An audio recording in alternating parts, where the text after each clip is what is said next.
You said it so succinctly and from the heart, and with such a lack of anxiety and stress about it. I've been involved with the connection for a while, but I'm very much involved with Centrepoint. In fact, I was there at the very beginning when it began in St Anne's Court, that church in Shaftesbury Avenue. And the thing is that, you see, homelessness is a thing we talk about now, and in a way, it's a new phenomenon, because years ago, when I was young, before the war, homelessness didn't exist in the same way. There were people on the streets, but they were few and far between. But then, I'm afraid communities supported themselves. They were very poor, a lot of them. But people did support each other. There were neighbourhoods. And all that has disappeared to some extent. We've got so sophisticated, so worldly wise. And television, of course, has opened people's eyes to all kinds of things. And attitudes have changed. And then after the war, a wonderful thing happened. They brought in what they called the welfare state. And all this security, for those who hadn't got it, was there. And in a way, it undermined the natural giving that people gave to their friends and neighbours. So though it's wonderful and does amazing work, it's been, unfortunately, for some people, a false image. And nowadays, we have more people sleeping rough than you would ever have dreamed of when I was a youngster.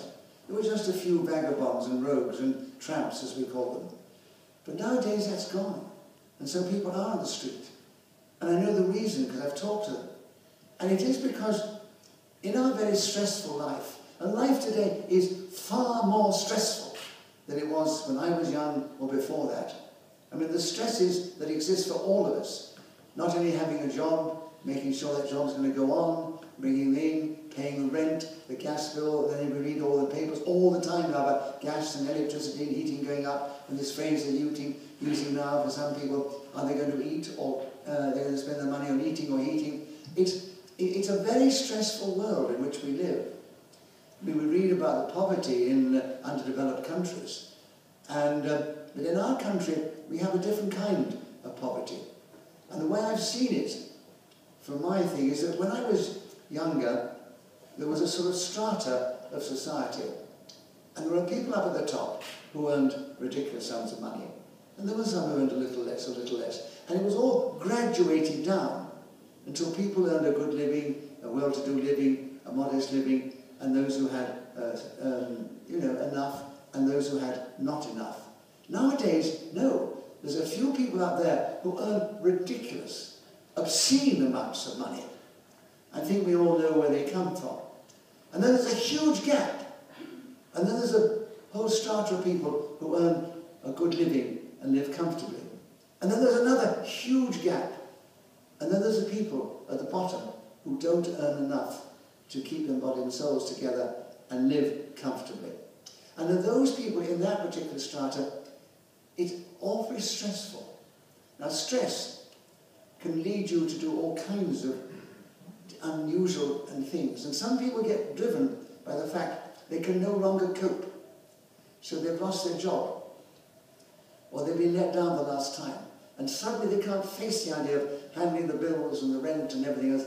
And the best thing to do is just get out of the house and walk. And I understand those people walk. They walk away from it. They want to get away from all this which they cannot cope with. It's too much.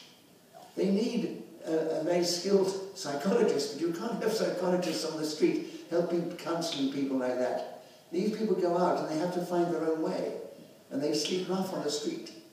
And it's very sad, because they're in a great deal of stress and distress, or what you would call it.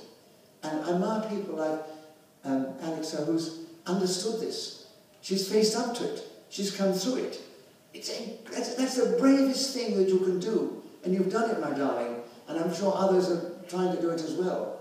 But then, unfortunately, there's wonderful organisations like St Martin's and Centrepoint who go out to them to try and help them.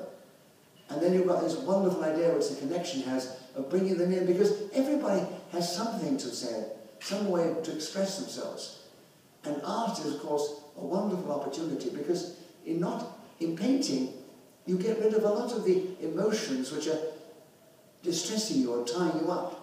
And I've seen them the connection there. And it was most inspiring. I left feeling, you know, there is a better world for a lot of people who can't cope well. And you see, you mentioned about St. Martin's and the church and so forth, and having a fashionable dress. But the wonderful thing about St. Martin's is, to me, that church is the true religion.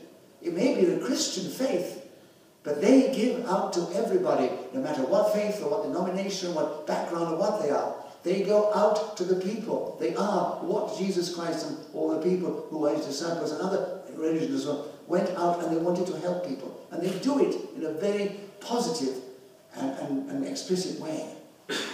And of course, Centrepoint is another wonderful organisation. The aims are very similar. And I could go on prattling like this for ages, because it's just something I feel very deeply about. I mean, I've been lucky to achieve a position in my profession and an amount of money which has given me a comfort. But also, I'm in a profession which is the most fragile in the world. Our insecurity is unbelievable. You're only as good as your last job, is a phrase, and it's so true. And there's many people who have real talent, and they're not getting any work, and they're working in supermarkets in order to make a living and keep going. And yet they have real talent. It is a very fragile profession, a very fragile business.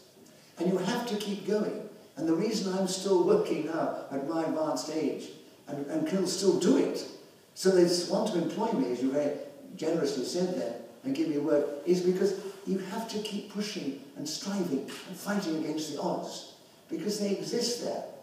And some people in our business haven't got enough talent, and so they do fall by the wayside. But unfortunately, again, this great monster of television, which has come into our lives. I mean, there it is in the room, sending out pictures and images. It's so seductive. But it's also in our profession sending out images which are completely false. In the sense, when I was young, I became what is known as a Cardinal discovery. He was the man who used to discover artists, and he'd take them around the country, and they do shows, they do turns. But they were known as discoverers. They were inexperienced people, and they were given their first leg up by this man. And if they did well, they got another leg up. A journalist said to me once, "What was your big success?" I said, "I haven't had a big success. There were lots of little tiny ones.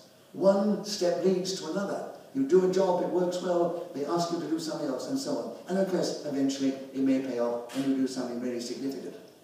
But you see, television now, they have these reality shows where people come up, like the X Factor. There are thousands, absolutely thousands, who queue up to be seen. But firstly, it's sad to think they all think they've got talent. But the second thing is that eventually they find a winner. And that winner then becomes not a star, because a star is only a star if they can sustain that position. And it's a very false premise. It makes for good television. The public love it, but it's giving out false images all the time. And it does worry me, that does. And I think it's so wonderful what you do, because there are more people on the street now. There are more people who've given up because they cannot cope with the pressures of our intense society that we have today. And I feel, because I felt the pressures of my profession. So I can feel it when I see somebody lying there, huddled up against the cold summer and trying to keep warm. The one I loved best of all was when I was talking to her at the connection. I said, "Did you have a pitch?" He said, "Oh yes, I had a very good pitch." I looked me a long time to find it, but it was just near where there was the hot air coming up from a oven or something underneath. And it was really warm. And I used to go there every night to grab it. But it was touching to think that this was his home. But he was keeping warm. Bless his heart. He's now done some wonderful paintings. They're here. I looked at the paintings. There's true art, there's true talent in there. I wish I had enough money to, if I had a room big enough for it. Where's that wonderful one over there? I mean, what about that? That is a true work of art. It's a fantasy world. It's coming straight from the world of the imagination. Unfortunately, you need a very big house to have it house it. And, but there's some wonderful paintings there, and they're not overpriced. You can go to the big galleries and buy things which are some as good as this, some not as good, some far better, but the prices are all far different. So anyway, I'm here. I was asked to speak for just a minute without hesitation, repetition, and humiliation. I have committed all those crimes. I've gone on, I've done a certain amount of hesitation, I've done lots of deviation, and I've no doubt a fair amount of repetition. And so they did say, if you'd like to take some questions, I'd be very pleased to do so. So if anybody would like to ask me a question now, I'm very pleased to try and answer it.